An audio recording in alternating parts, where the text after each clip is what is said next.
I never meant for it to happen.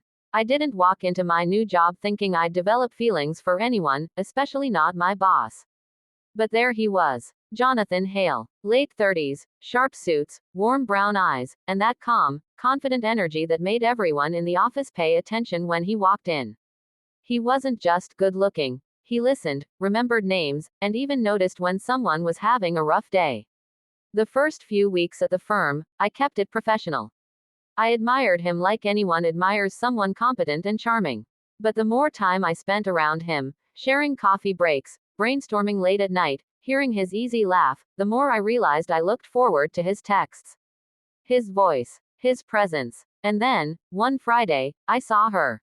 His wife. She came to pick him up from work. She was beautiful, elegant, kind, the kind of woman who made sense next to a man like Jonathan. She gave me a polite smile as he introduced us, and I felt my stomach twist with guilt. She wasn't rude or cold. She was just real. A reminder that this was not some innocent crush.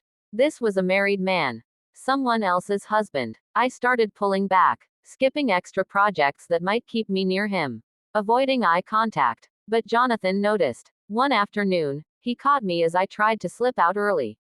Hey, you've been distant lately.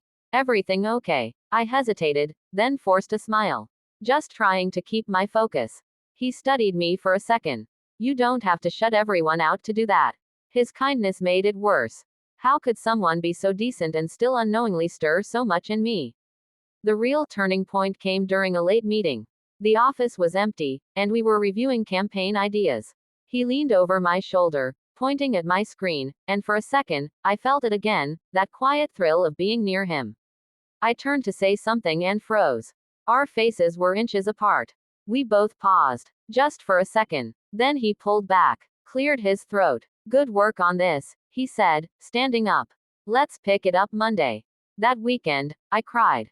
Not because he rejected me, he didn't even have to. But because I knew I'd crossed an emotional line. Even if nothing physical ever happened, I'd let my heart drift where it shouldn't have gone. Monday morning, I walked into his office. I need to ask for a transfer, I said. He looked stunned. Why? I told him the truth. Not everything, but enough. You've been a great mentor. But I think some space would be good. For me, professionally. He didn't ask questions. Just nodded slowly, respectfully.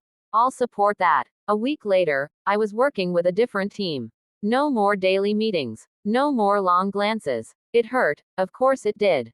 But it was also freeing. Crushes aren't evil. They happen. But what we do with them, that's what defines us. I'll always admire Jonathan, but from a healthy distance. And one day, I'll fall for someone who isn't already someone else's forever. Until then, I'm learning to